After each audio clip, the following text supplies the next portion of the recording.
Hai,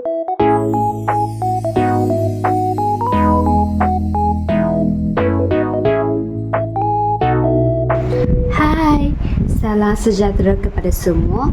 Dalam video ini, saya akan menerangkan cara penggunaan bahan bantu mengajar yang saya hasilkan, iaitu Smart Place House.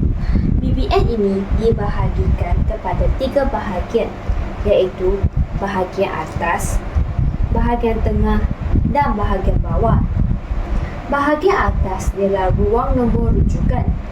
Pada bahagian ini, guru boleh menulis nombor dalam bentuk angka terlebih dahulu sebagai permulaan aktiviti.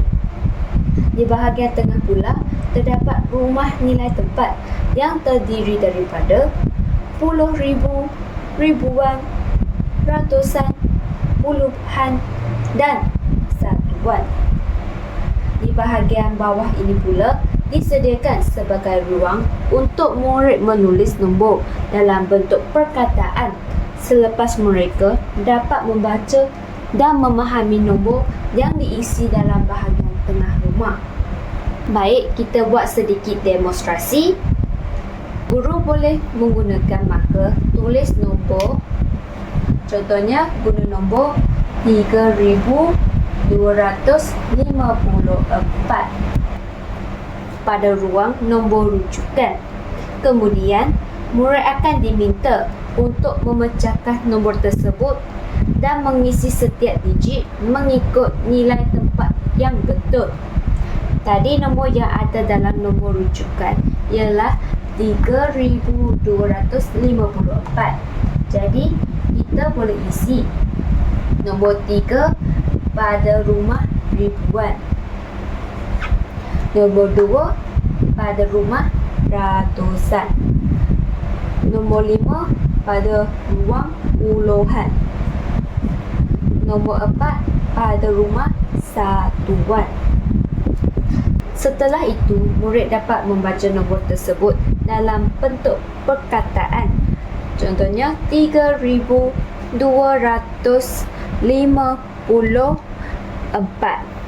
Jadi kemudian murid boleh menulis nombor itu di bahagian bawah dalam bentuk perkataan, iaitu 4.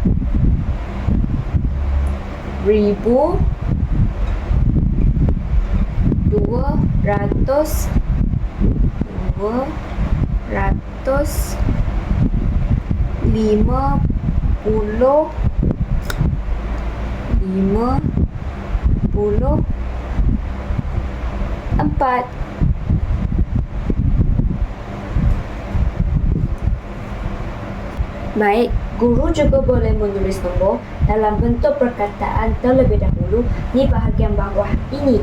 Contohnya, tulis nombor 5120. Jadi, murid perlu membaca nombor tersebut. Seterusnya, pecahkan dan menulis nombor di bahagian tengah rumah nilai tempat. Kemudian, murid menulis nombor tersebut sekali lagi dalam bentuk angka, iaitu 5 di rumah ribuan. Sebab 5,000, 100, 20, 2 di rumah puluhan, 0. Jadi, akhirnya kita boleh tulis nombor dalam angka di nombor rujukan 5120. Baik, sebagai penutup, aktiviti ini membantu murid memahami hubungan antara nombor dalam bentuk angka dan nombor dalam bentuk perkataan dengan lebih jelas dan sistematik. Itu sahaja penerangan tentang cara penggunaan BBM Smart Place House. Sekian, terima kasih kerana menonton video ini hingga akhir. Jumpa lagi.